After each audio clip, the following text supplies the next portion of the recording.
Hello student, welcome to SGY online chemistry classes for class 12 Hindi medium. Student, हम लोग यहाँ पे चैप्टर कौन सा पढ़ रहे थे? नाइट्रोजन परिवार के तत्व वर्ग 15।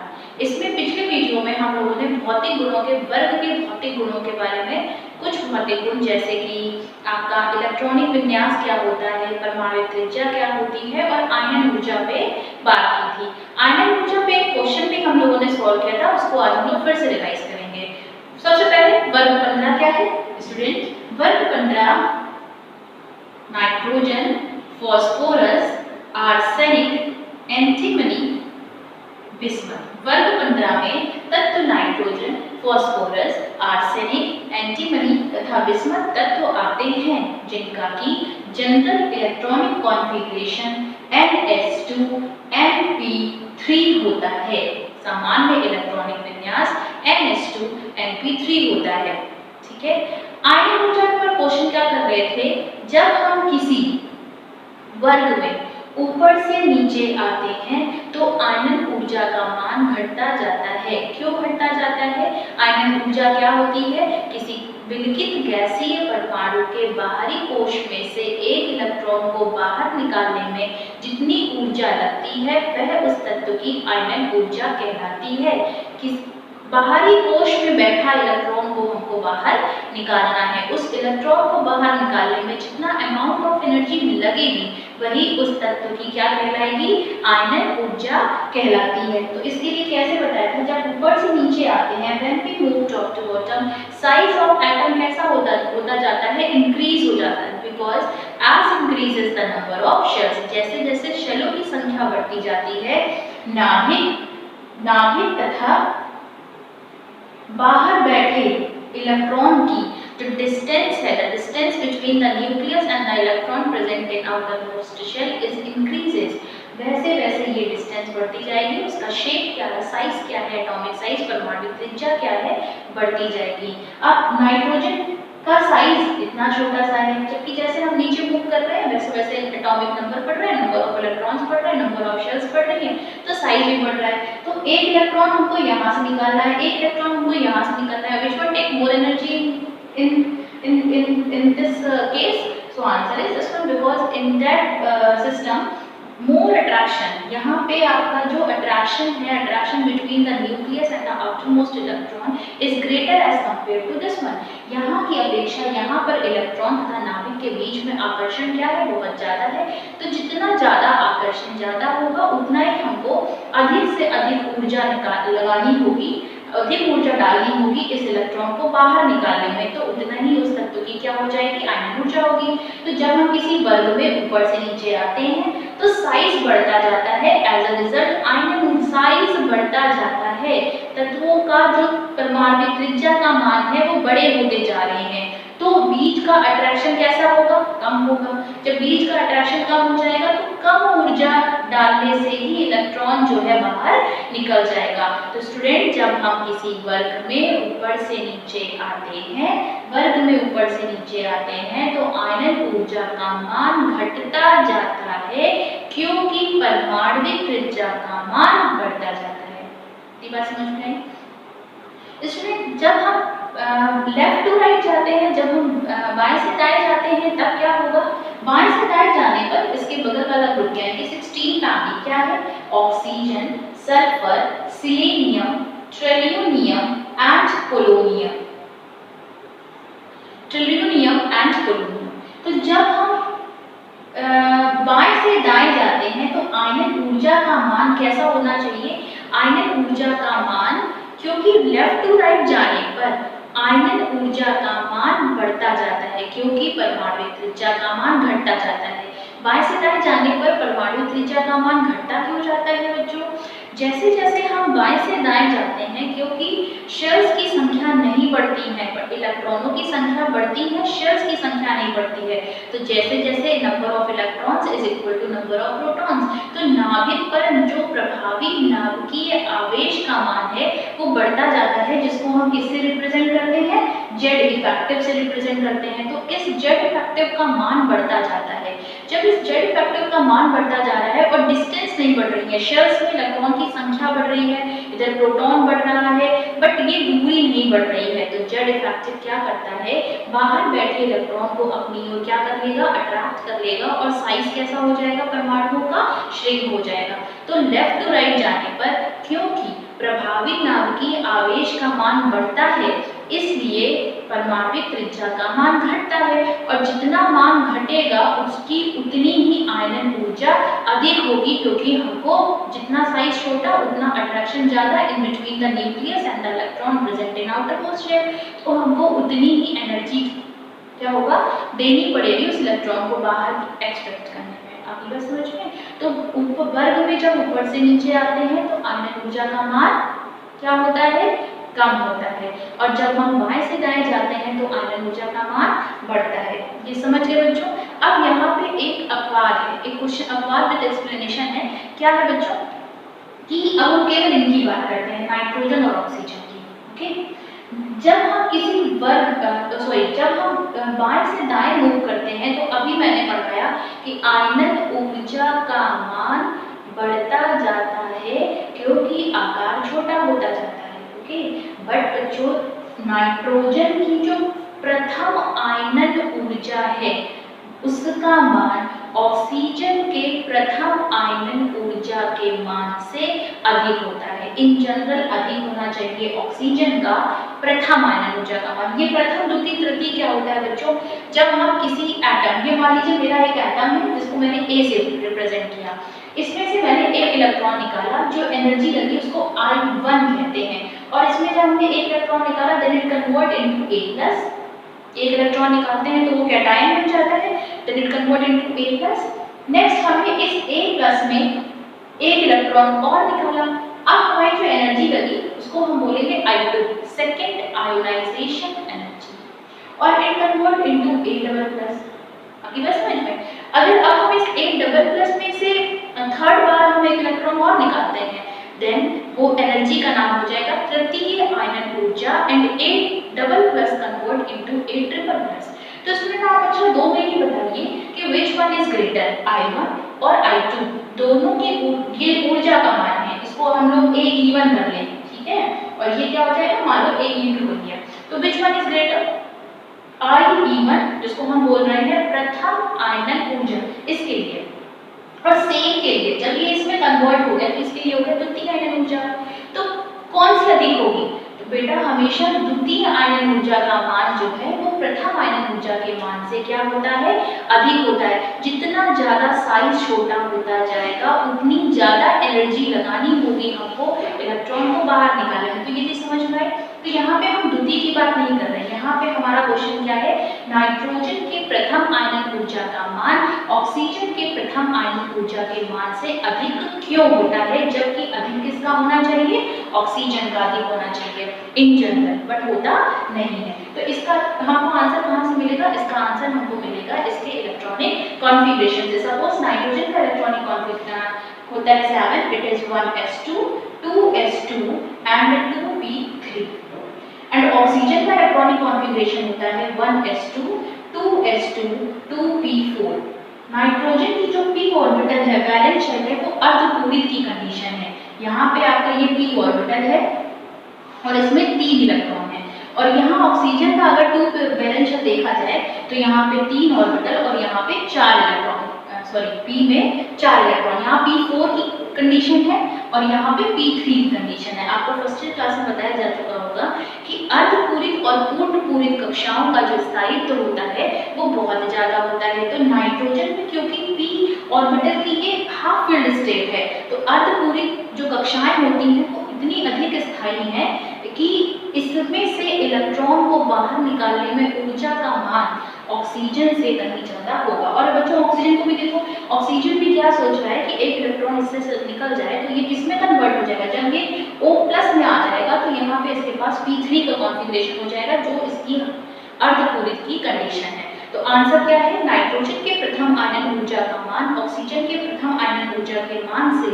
इसलिए अधिक होता है क्योंकि नाइट्रोजन में p ऑर्बिटल अर्धपूरित है और अर्धपूरित ऑर्बिटलों का स्थायित्व तो बहुत अधिक होता है, इसलिए ऊर्जा का हमें अधिक से अधिक ऊर्जा लगानी पड़ेगी तब वो इलेक्ट्रॉन N+ के फॉर्म में जा पाएगा। ओके, उसमें से इलेक्ट्रॉन निकल पाए। सो ये इसका आंसर हो गया।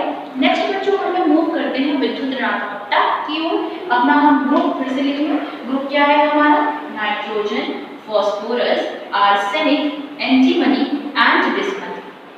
स्टूडेंट, विद्युत ऋणात्मकता जब वर्ग में ऊपर से नीचे आते हैं तो घटती जाती है। जैसे जैसे आकार बढ़ता जाता है विद्युत ऋणात्मकता का मान क्या होगा? घटता जाएगा। और जब हम लेफ्ट टू राइट मूव करेंगे तो विद्युत ऋणात्मकता का मान क्या हो जाएगा? जैसे जैसे साइज छोटा होगा वैसे वैसे विद्युत ऋणात्मकता का मान बढ़ता जाएगा। तो ये विद्युत ऋणात्मकता हो गई। नेक्स्ट जैसे आता है आपका धात्विक और अधात्विक लक्षण। बच्चों धात्विक लक्षण किस पे निर्भर करता है? धातुओं के इलेक्ट्रॉन देने के गुण पर निर्भर करता है। इलेक्ट्रॉन कौन आसानी से दे देगा? जिसका आकर्षण कम है या जिसका ज्यादा है? In between the nucleus and the outermost electron present in valence shell. So बच्चों, जो साइज में बड़ा होगा, जिनके मध्य में आकर्षण कम होगा, उसके लिए आसानी होगी इलेक्ट्रॉन को बाहर देने में। तो जब हम ऊपर से नीचे आते हैं, these two non-metals, these are the semi-metals, और ये क्या होता है बिस्मथ में? some metallic characters are present, कुछ इसमें धात्विक गुण होते हैं। जितना आकार बड़ा होगा वो आसानी से इलेक्ट्रॉन बाहर दे पाएगा, क्योंकि नाभिक और बाहर बैठे इलेक्ट्रॉन के मध्य क्या होगा? आकर्षण थोड़ा कम होगा। ठीक है, तो वर्ग में ऊपर से नीचे आने पे धात्विक लक्षण तो बढ़ रहा है, तो अधात्विक लक्षण कम हो जाएगा। अगली बात समझ में। नेक्स्ट हम लोग पढ़ने जा रहे हैं बच्चों संयोजकता। संयोजकता क्या है? इस नाइट्रोजन को छोड़ के रेस्ट ऑफ द एलिमेंट सारे त्रिसंयोजी और पेंटावलेंट होते हैं। मतलब 3 बॉन्ड बना सकते हैं, 5 बॉन्ड बना सकते हैं। नाइट्रोजन केवल त्रिसंयोजी होता है और नाइट्रोजन की जो मैक्सिमम वैलेंसी होती है वो 4 हो सकती है। कैसे? अमोनिया का केस ले लीजिए आप लोग, NH3 ऐसे ड्रॉ करेंगे। ओके, तो नाइट्रोजन में कितने बॉन्ड बना रखे हैं? 3। Nitrogen is tetravalent in nature, but इसकी मैक्सिमम वैलेंसी कितनी होती है? 4। और इसकी मैक्सिमम वैलेंसी 4 तब होगी जब ये अपने लोन पेयर का यूज करेगा। जब ये अपने लोन पेयर का यूज करेगा तब नाइट्रोजन की वैलेंसी कितनी हो जाएगी? 4। तो नाइट्रोजन की वैलेंसी होती है 4 एंड इसकी बाकी कितनी होती है? बाकी सारी होती है पेंटावलेंट भी हो सकते हैं और ट्राइवलेंट भी हो सकते हैं। स्टूडेंट, इसमें भी क्वेश्चन आता है कि M जो है NCl3 बना सकता है, PCl3 बना सकता है, PCl5 बना सकता है, बट NCl5 नहीं बन सकता है। तो ये क्वेश्चन क्या है कि कारण बताइए कि फास्फोरस PCl3 तथा PCl3 एंड PCl5 दोनों बना सकता है, जबकि नाइट्रोजन केवल NCl3 ही बनाता है। तो इसका आंसर क्या हो जाएगा? क्योंकि बच्चों अभी हमने देखा था नाइट्रोजन के पास d ऑर्बिटल नहीं था, 2p3 तथा 2p का 2p नहीं होता है। तो due to the absence of d orbital की अनुपस्थिति के कारण नाइट्रोजन जो है आपका क्या नहीं बना पाएगा? NCl5 नहीं बना पाएगा, क्योंकि ये उत्तेजित अवस्था में नहीं चल पाएगा। इसको भी देखते हैं कैसे। अगर यहाँ पे हम नाइट्रोजन की बात करें, that is 1s2 2s2 2p3, इसका संयोजी कोश क्या है? केवल 2s2 है, 2p3 है। 2d नहीं होता है। जब 2d नहीं होता है तो ये यहाँ से उत्तेजित होकर यहाँ जाएगा नहीं, तो एक्सपेंड नहीं हो पाएगा। तो ये केवल कितने बॉन्ड बना पाएगा? 3 बॉन्ड बना पाएगा। एक बॉन्ड पर प्रेजेंट है, तो इसकी वैलेंसी केवल कितनी हो जाएगी? n, कुछ भी आप यहाँ पे लिख लीजिए, X3 लिख लीजिए, या ट्राइवैलेंट होता है। नाइट्रोजन ट्राइवैलेंट है because due to the lack of d orbital. What about phosphorus? Phosphorus की अगर हम बात करें, इलेक्ट्रॉनिक नंबर इज 15, तो यहाँ पे इसका इलेक्ट्रॉनिक कॉन्फ़िगरेशन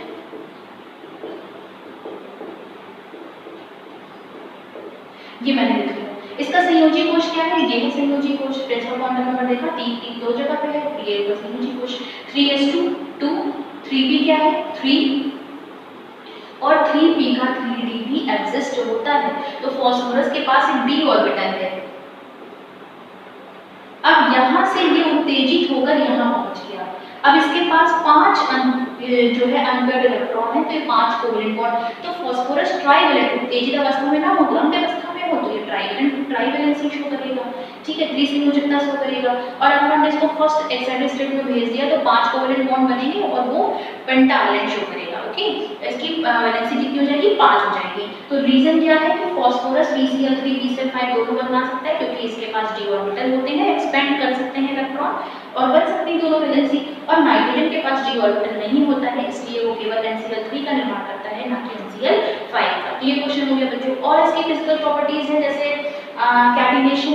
कैटिनेशन क्या होता है? Catenation is the self linking power. सबसे ज्यादा कैटिनेशन पावर होती है बेटा कार्बन में। कार्बन के ऑर्गेनिक कंपाउंड्स हम लोग बहुत बड़े बड़े पढ़े, carbon link with carbon, carbon link with carbon, when an atom link with same atom and form a open chain और क्लोज चेन और रिंग, कुछ भी बना ले अपने खुद से जुड़कर, सेल्फ लिंकिंग पावर को ही क्या कहते हैं catenation.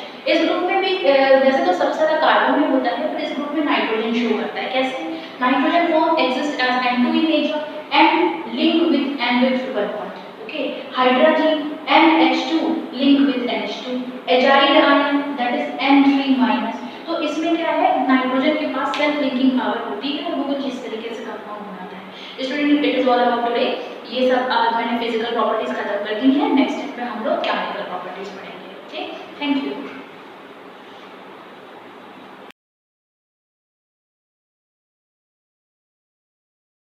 Welcome to your physics class. मैं आपका फिजिक्स टीचर प्रदीप शर्मा। कक्षा 12 में बेटा जो चैप्टर अभी हम लोगों ने फिनिश किया है वो है परमाणु की संरचना और स्पेक्ट्रम की उत्पत्ति। दोनों मिक्स चैप्टर है, एक ही चैप्टर है। और जैसा आपको पता है कि अब 30% सिलेबस जो है वो कम भी हो रहा है, उसके लिए आपको PDF भेजी जा रही है, उसे आप देखिएगा। काफ़ी चीज़ें कम हो गई हैं जो आपने कुछ पढ़ भी लिया है, ठीक है, तो उसे अब आप कट कर लीजिएगा अपनी कॉपी पे। बाकी इस चैप्टर पे ऐसा कुछ कम नहीं हुआ है जो ना बताया जाए, फिलहाल इसमें सब कुछ आ रहा है, तो इसे आप बहुत ध्यान से पढ़िए, इम्पॉर्टेंट भी है। तो न्यूमेरिकल्स की बात कर रहे हैं, आज से हम लोग न्यूमेरिकल्स की बात करेंगे। न्यूमेरिकल्स की बात स्टार्ट करेंगे। पहला न्यूमेरिकल आज मैं आपको बताने जा रहा हूँ, ज़रा इसको ध्यान से देखिए। ये जो न्यूमेरिकल है वो बोहर की परिकल्पना नंबर फर्स्ट पर डिपेंड है। जैसे कि हमको बताया जा रहा है, क्या थी परिकल्पना नंबर प्रथम, पहले तो ये याद कर लें कि इलेक्ट्रॉन केवल उन्हीं अनुमत कक्षाओं में चक्कर लगा सकते हैं जहाँ पर उनका कोणीय संवेग जो होगा वो NH/2 पाई के बराबर होगा। कोणीय संवेग क्या होता है? MVR पढ़ते हैं, I⍵² पढ़ सकते हो। यहाँ पर जो कोणीय संवेग होगा वो N×H/2 पाई का पूर्ण गुणक होगा। N क्या है? मुख्य क्वांटम संख्या होती है। जैसे कि इस क्वेश्चन में आपको मैं दिखा रहा हूँ, बहुत ध्यान से देखिए। इस क्वेश्चन में दिया गया है कि एक इलेक्ट्रॉन किसी परमाणु की दूसरी कक्षा में चक्कर लगा रहा है।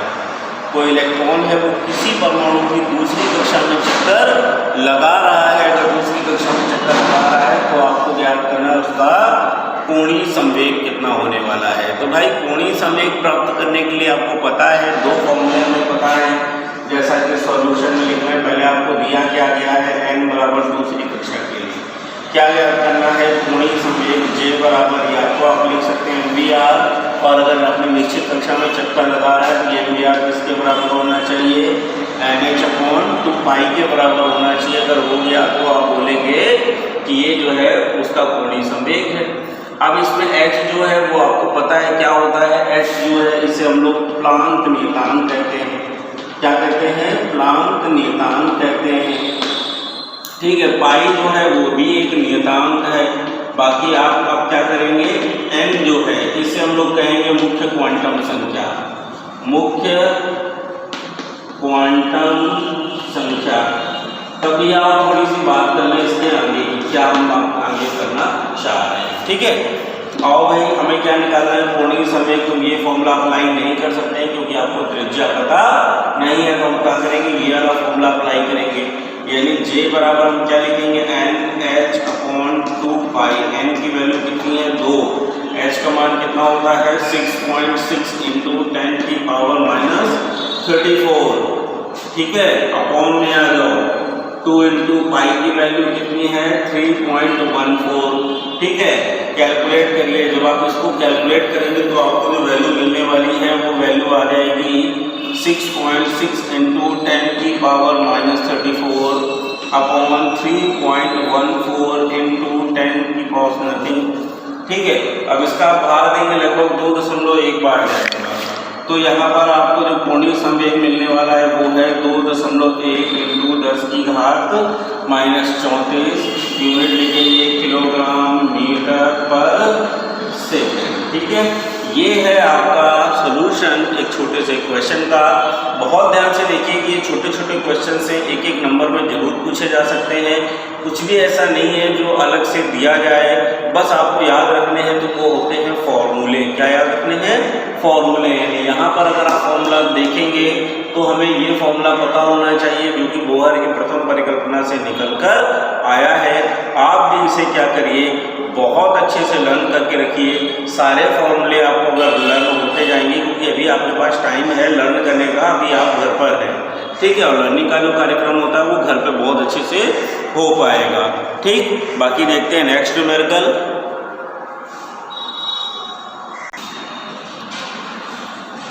तो देखते हैं दूसरा न्यूमेरिकल। दूसरा न्यूमेरिकल भी, अब जो हमारा दूसरा न्यूमेरिकल है ये रदरफोर्ड के अल्फा कण के प्रकीर्णन पर आधारित है। अल्फा कण के प्रकीर्णन का प्रयोग क्या था? अल्फा कण के प्रकीर्णन का प्रयोग ये था कि रेडियो एक्टिव पदार्थ से निकलने वाले अल्फा कणों को जब किसी धातु यानी मेटल के पत्र पर यानी स्वर्ण पत्र पर हमने डाला था तो हमने ये देखा था कि वो जो अल्फा कण थे वो प्रकीर्णित हो रहे थे, इधर उधर भाग रहे थे, ठीक है। तो वो जिस भाग से प्रकीर्णित हो रहे थे उस भाग को हम लोगों ने कहा था कि ये नाभिक है, यानी सबसे सॉलिड पार्ट से टकरा कर ये कभी वापस जा रहे थे, कभी इधर उधर बिखर रहे हैं, ठीक है। तो मान लिया ये हमारे पास क्या है, अल्फा कण है जिसके पास ये चार्ज में प्लस का 2e है और ये उसी तत्व का नाभिक है जिस पर चार्ज कितना है, Ze है। यहाँ से ये अल्फा कण जा रहा है जा रहा है जा रहा है, ऐसे पढ़ने के बाद क्या होगा, ये इस तरह से प्रकीर्णित हो गया। आपको क्या करना है, आपको ये बताना है कि ये अधिकतम जितनी दूरी तक पहुंचा है वो दूरी ही हमारे पास त्रिज्या होगी, ठीक है। तो इसमें लिखा है अधिकतम त्रिज्या की क्या होगी, उसकी गणना हमें करनी है। एक्सपेरिमेंट याद आया कि नहीं आया? तो यहाँ से जो अल्फा कण जा रहा होगा वो लेके जा रहा होगा काइनेटिक एनर्जी यानी गतिज ऊर्जा। जैसे जैसे ये नाभिक के यानी स्वर्ण पत्र के नाभिक के पास में पहुंचेगा, इसकी गतिज ऊर्जा जो होगी वो कम होती जाएगी और ये बदलती जाएगी स्थितिज ऊर्जा में। तो यहाँ पर अगर हम बात कर रहे हैं, जब ये बिल्कुल नजदीक आ गया होगा तो इस जगह पर इसकी गतिज ऊर्जा क्या होगी, मान लिया 0, ठीक है। या मान लेते हैं ये इस तरह से गया और ये बिल्कुल पास में आ गया और यहाँ पर जब ये पहुंचा तो इसकी गतिज ऊर्जा क्या होगी, 0। अब अगर इसकी गतिज ऊर्जा 0 हो गई है तो अब ये यहाँ पर आगे नहीं जा पाएगा, तो अब क्या होगा, अब ये जो गतिज ऊर्जा 0 हुई वो किसमें बदलेगी, स्थितिज ऊर्जा, और अपनी स्थितिज ऊर्जा के कारण ये वापस रिवर्स बैक हो गया। तो पूछ रहा है कि ये अधिकतम जितनी दूरी पे पहुंचा था वो दूरी क्या होगी, उसे हमने मान लिया कि वो हमारे नाभिक की त्रिज्या होगी, ठीक है। आपको क्या करना है, यहाँ पर उसी नाभिक की त्रिज्या का आकलन करना है, ठीक है। न्यूमेरिकल कैसे लगेगा, न्यूमेरिकल में क्या क्या दिया गया है, सबसे पहले जो मूव कर रहा है वो क्या है, अल्फा पार्टिकल। क्या है, अल्फा पार्टिकल, यानी अल्फा कण पर कितना आवेश होता है, अल्फा कण पर जो आवेश होता है वो 2e होता है, यानी 2 × 1.6 × 10⁻⁻19 कूलम, ठीक है। फिर वो सोने का नाभिक दिया है जिसका परमाणु क्रमांक आपको दे रहा है कितना है, 79। काइनेटिक एनर्जी दे रहा है 10⁻⁻2, ठीक। अब आपने क्या करना है, अब आपने ये करना है कि आपको ये ज्ञात करना है कि अधिकतम कितनी दूरी तक पहुंच रहा है। तो वो अधिकतम दूरी प्राप्त करने के लिए आपको पता करना पड़ेगा रदरफोर्ड के अल्फा कण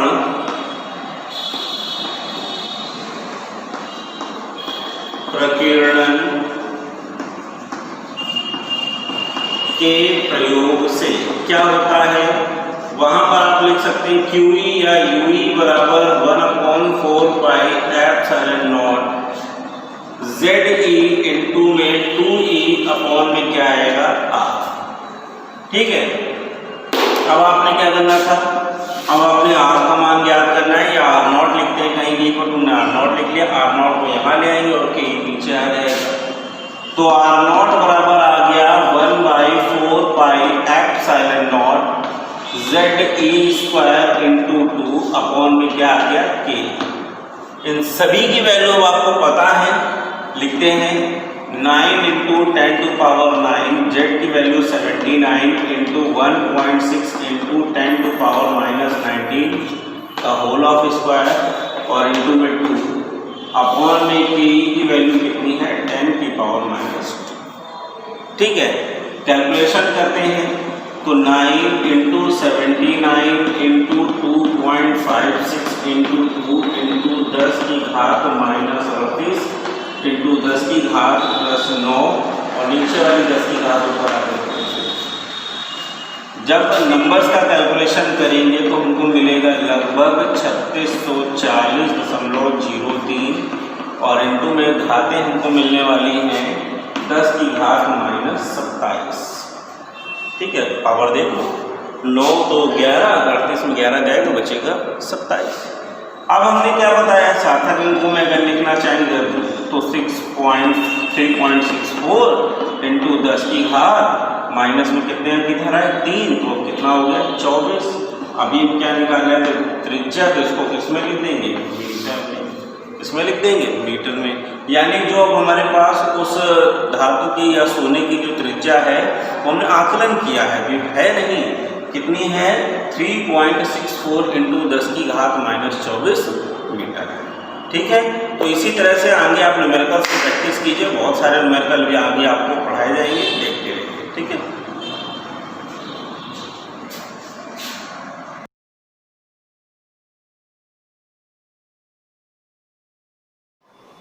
Good morning, student. As you know that we have started our topic syntax. In my previous video lecture, I have explained what is the meaning of syntax. As you know, in general, in common meaning, we can say now syntax means correction of sentence. Basically, the correction is related with the structure and phrase and rules of the sentence. Okay. Now, as far as the noun is concerned, this is the first unit of your syntax. As you know that in syntax we are going to study about all the parts of speech including articles. Okay, student. So this noun is the first unit of your syntax, and you know very well. And I have also explained what is the definition of noun, kinds of noun, and now we are going to discuss the rules related with the correction of noun. First part of syntax of noun was explained in my previous video lecture, and rules were explained very clearly. In this video lecture, student, we are going to explain the rules related with possessive case, as this one is the second part of your syntax of noun. So first of all, we will discuss about case. What is case? You know, the student in Hindi we call it कारक, है ना? कारक आपको संस्कृत में भी बताया गया होगा, हिंदी में भी। तो case means कारक, and here in English, case means a relation in which a noun stands to some other nouns, है ना? A relation, एक रिश्ता, in which noun, जो noun बनाता है some other words, अपने sentence में आए हुए other words के साथ में, means to say the relation of noun with the other words given in the sentence, that is called case. Okay, student, right? There are four kinds of case. First one is nominative case. Okay, what is first is nominative case. Nominative case, you know student, nominative case means subjective case, where your noun or pronoun stands as a subject in the sentence. That's why this is the reason that we call it subjective case. इसे हम subjective case भी कहते हैं, because noun and pronoun, noun or pronoun stand here as a subject. And now second one is objective case. Objective case, as you know, this is made with the word object. Object, you know, the where noun or pronoun stand as an object, works as an object. Object, you know very well, the result of the work done by the subject. तो ये जो object है, that is stand in the form of noun and pronoun, that is called objective case. Now third one is possessive. Third and main case is possessive case. Possessive case means when a noun shows its relation with another noun. In the sentence, your noun or pronoun that stand as a subject, what is the relation of that subject noun with the other word in the given sentence. That is possessive case. यानी एक noun का sentence में आए दूसरे noun पे जो possession show करता है, कब्जा पोजेशन शो करता है, that is called possessive case. So student, and last one is vocative case. Last one is fourth one is vocative case. Vocative case means addressing case, संबोधन. Whenever we address any noun or pronoun, that is in the form of vocative case. Boys come here. Here boys is in form of vocative. Vocative case में students just do your work. Students is in vocative case. जब हम किसी को संबोधित करते हैं, call करते हैं नाउन प्रोनाउन को, that is in the form of vocative case. And the most important case is your possessive case. Okay, possessive case. This is your main topic, possessive case. Possessive case is shown in the symbol of apostrophe s, which means of. Right? Apostrophe s, which means of. ये apostrophe mark है possessive case का और of इसका meaning है. Okay? Now we will discuss the rules where and how we are going to use our marks, means apostrophe s, and where we are going to use of. The first and foremost rule related with possessive case is that we use apostrophe s with living beings. Mohan's book, Sham's house, Anita's doll, Anita apostrophe s doll. Okay. So student, we use apostrophe s with the living beings. जीवधारियों सजीव के साथ हम of यानी का की English बनाने के लिए apostrophe s का यूज करते हैं. That shows possession of noun, है ना. किरण's doll, तो किरण की डॉल यानी डॉल पर किसका पोजेशन है, गुड़िया पर किसका पोजेशन है, किरण का, बिकॉज वो किरण की doll. That's why we use here apostrophe s. Okay, and we use of with non-living beings. Non-living being के साथ हम of का यूज करते हैं किसकी इंग्लिश के लिए, का, की या के की इंग्लिश बनाने. Possession show, right? But in some exceptional case we are going to use apostrophe s with non-living beings. What are the conditions? First of all, we use apostrophe s with personified object. Personification, you know, मानवीकरण. When we are going to use the non-living beings, non-living beings as living beings. When we consider non-living beings as living beings, then we use apostrophe s with the things. जब हम उसको सजीव मान लेते हैं तो सजीव के वजह से हम उसके साथ apostrophe s का यूज करते हैं. Okay. Now the other rules. You are never going to use double apostrophe s. Okay. Ram's sister's house. ठीक है. राम की बहन का घर. This is wrong. What will be the correct form? The house of Ram's sisters. Means to say, whenever we need double apostrophe s, we have to take help of for the first term, and in second term we use apostrophe s. Okay, student, you are never going to use double apostrophe s. You have to take help of in the first term and finally in the second term apostrophe s with the noun. ठीक है. अब ये आपका correct form है, the house of Ram's sister. वैसे भी house is non-living being and Ram is living being. Okay. Just like you are not going to use the double apostrophe s, so let it be clear to you that in some conditions we use double apostrophe s. मतलब double apostrophe s का use नहीं करना है ना, उसके लिए of लगाना है. But in some condition you have to apply double apostrophe s where when two nouns are added with some conjunction just like and, but, and both noun shows the possession of the same thing, then we use single apostrophe s with the another noun, second noun. जैसे क्योंकि ये एक ही अधिकार दिखाता है. जैसे for example Ram's and Shyam's school is very close. Now the position on the school related with Ram and Shyam is same. मतलब school एक ही है, उस पर राम का भी पोजीशन है और श्याम का भी पोजीशन है. So we are going to use only single apostrophe s and that will be kept with the second noun. हमें जब एंड या बट से जो भी कंजक्शन से जब हम डबल नाउन या प्रोनाउन को ऐड करते हैं तो हमारा एपोस्ट्रोफी एस सिंगल वाले सेकंड वाले नाउन के साथ ऐड होता है and that shows the position of the same thing, same person, same place, same thing related with the both the noun. जो दोनों नाउन है उनका पोजीशन उस चीज पर बराबर का है. ठीक. But if we want to clear the position of both the nouns on the things, then we are going to use double apostrophe s.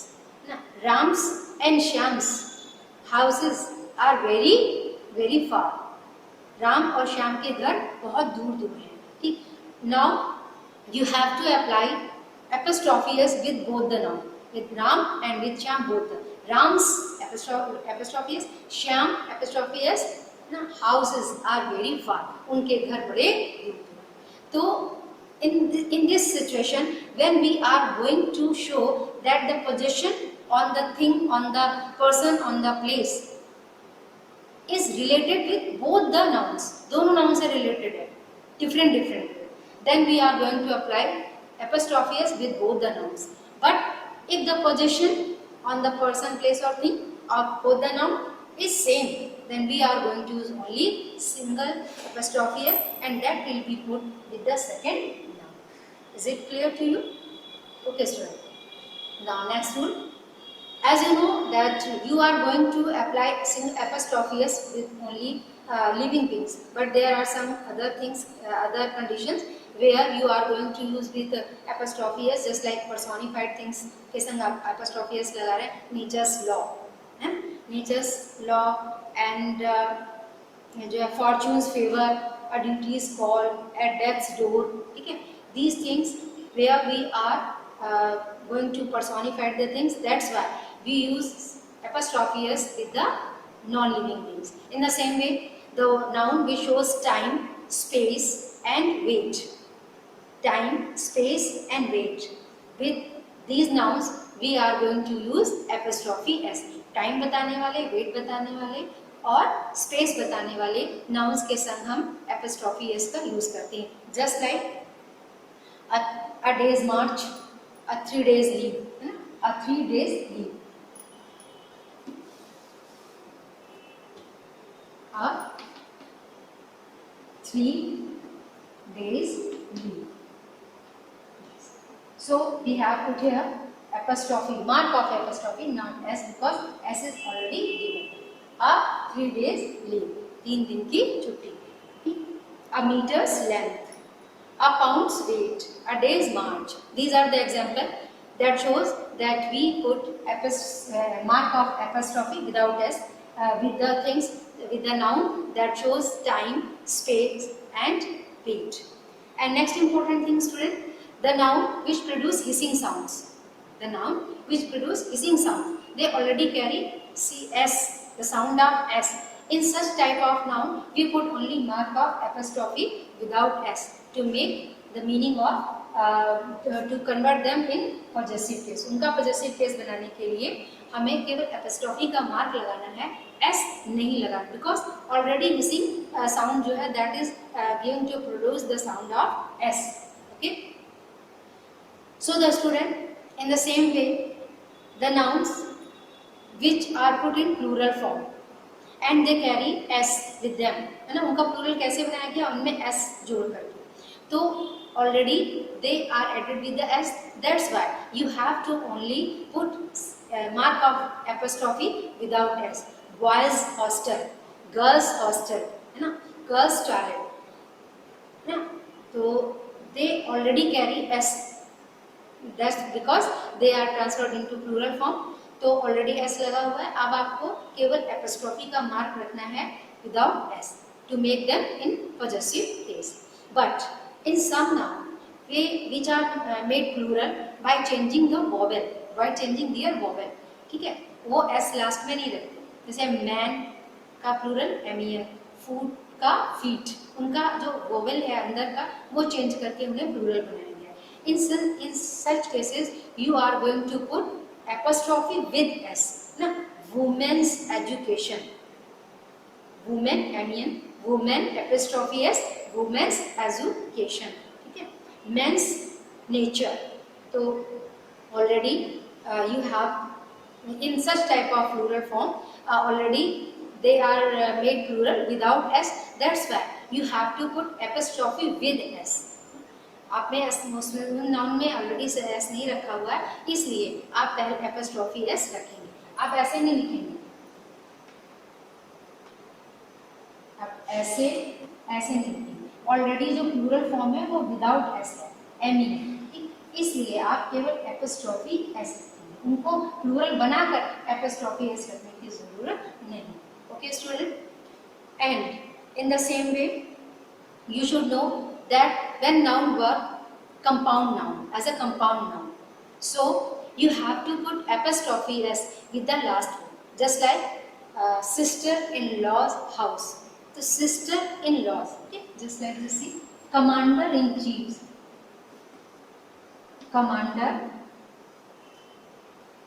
commander-in-chief।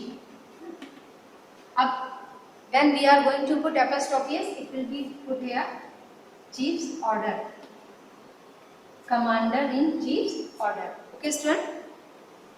So in compound noun, whenever you are going to use apostrophe s, it will be kept with the last word of the compound noun, chief's order, my sister-in-law's house, okay, my sister-in-law's order, you have to put apostrophe s with the word law, l, with law's house।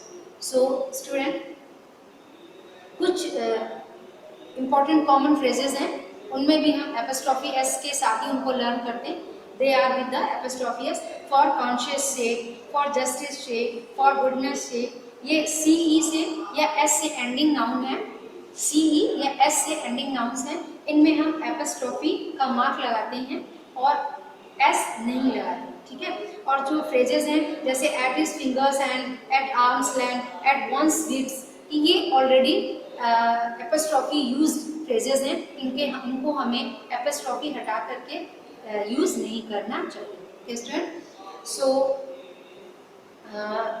this is clear to you that you are not going to use apostrophe s with non-living things in without exceptional condition। जो exceptional conditions मैंने आपको explain की हैं, आप उन्हीं conditions में उनमें apostrophe s लगाएंगे। बेसिक रूल क्या है कि हम living being के संग apostrophe s का यूज करते हैं, बट किन कंडीशन में हम नॉन लिविंग का यूज करते हैं, you have to keep all these rules in your mind. now you I think the topic is very clear to you, you came to know about the meaning of the case and 4 kinds of case, and where you are going to use your possessive case means apostrophe s, and with non living beings you are going to use of, and what are the exceptions related with apostrophe s have been just explained to you। I think it is clear. If you have any problem, you can ask the question related with syntax of noun in your group. I will make you clear, your doubts will be removed, and as I have given you the exercise in my previous video lecture, the exercise 4a from sentences from 21 to 34, so student, get ready to tally your answers। The exercise given on the page number 101, just sentence number 21, don't make notice of his advices। So right answer is don't take a notice of his advice, not advice, apostrophe s नहीं use होगा। Gymnastics are good for health, gymnastics is good for health। He needs a pair of spectacle, you know spectacle word is not used, the correct form of spectacle is spectacles, क्योंकि चश्मा का एक part आप use नहीं करते, ये noun है जो हमेशा प्लूरल फॉर्म में ही रहता है। So the student, gymnastic is good for health. He needs a pair of spectacles. He gave me lots of advices. Wrong. He gave me lots of advice. Lights travels faster than sounds. Wrong. Right answer is light travels faster than sound. Uh, S related with light and sound will be removed. जो light के संग S लगा है, sound के संग S लगा है, दोनों रिमूव कर दिए जाएंगे. All the furnitures in my room are broken. Wrong. Right is all the furniture in my room is broken. The poet and scholar are dead. Wrong. The poet and scholar is dead because the person is same who is a poet. The person who is poet and the person who is scholar, they are one. एक ही व्यक्ति है जो poet भी है और scholar भी. That's why here your verb will be transferred into similar form. The poet and scholar is dead. The committee has arrived at this decision in their own interest. Right answer is the committee has arrived at the decision in its own interest. And the jury was divided in its opinion and could not agree as to the verdict. Right answer is the jury were divided. क्योंकि यहाँ पे जो units हैं, मतलब jury में जितने member थे वो डिफरेंट है, ईच यूनिट को अलग अलग कर दिया गया. That's why we are going to use here plural verb. The jury were divided in their opinion, not its opinion, in their opinion and could not agree as to verdict. Next one, our room's roof leaks badly in the rainy season. As you know that you are not going to use double possessive case, so the right answer will be the roof of our room. Yeah? The roof of our room leaks very badly in rainy season. I gave her a 10 rupees note. Not 10 rupees note. I gave her a 10 rupee note. I like kids' poetries, not poetries. I like kids' poems. And you can change it. I like kids' poetry. या तो आप poetry लिखेंगे या poetries नहीं होगा. I ate a lot of fishes, not fishes. I ate a lot of fish. So student, your topic related with noun, any syntax of noun is completed, and the rules will be given in your notes. That is enough. Okay. Have a nice day. In our next video lecture, we will start our new topic, our new story, an astrologer's tale. Till then, have a nice day.